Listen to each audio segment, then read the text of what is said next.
Well, here we are Thursday morning. Probably I don't know. I mean, this is just interesting.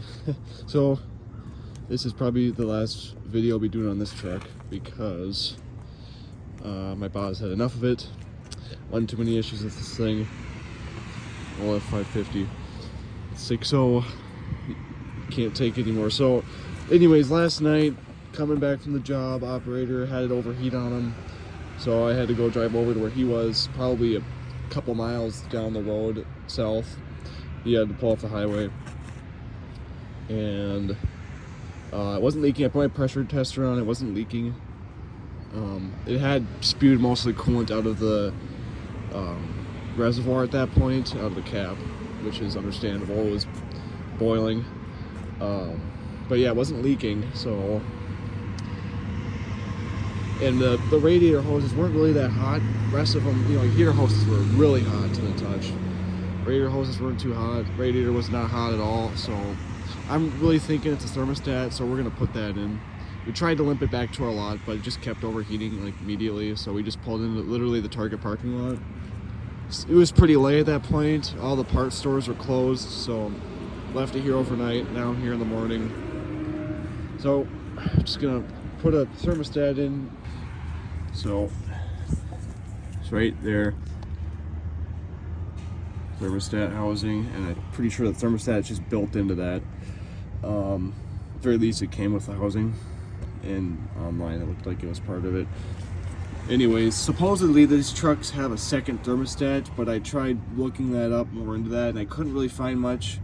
Maybe it's built into the regular thermostat. I'm not really sure because I couldn't find anything about it. There's really not too many things that could cause this, at least in my mind.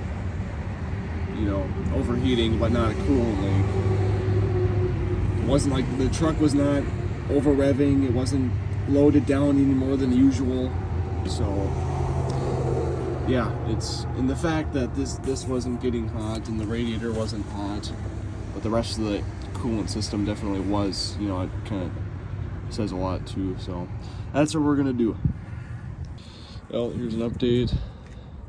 It's actually pretty easy. Just take the air filter. I took the one airline off. There's a, can't remember what this sensor is, but it's bracketed over the housing. So just take that off. You have to take the line that connects to it off too. And of course that fitting slid super far down there, so that's fun.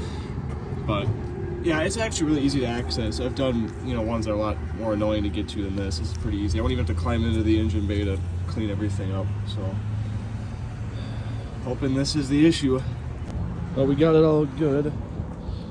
That was the issue after all. But now I got this stupid issue where this hose keeps on popping off of this. Sounds like these just get worn out after a while, and there's a bunch of oil in there, so it lubricates it, just helps it pop right off, and the boost pressure goes up, which is pretty gay. So I'm gonna try to do my best to keep it held on there, and hopefully it doesn't have some kind of dumb boost pressure issue down it. What a piece of garbage this truck is. Don't buy these things. At least not in the condition this one was in.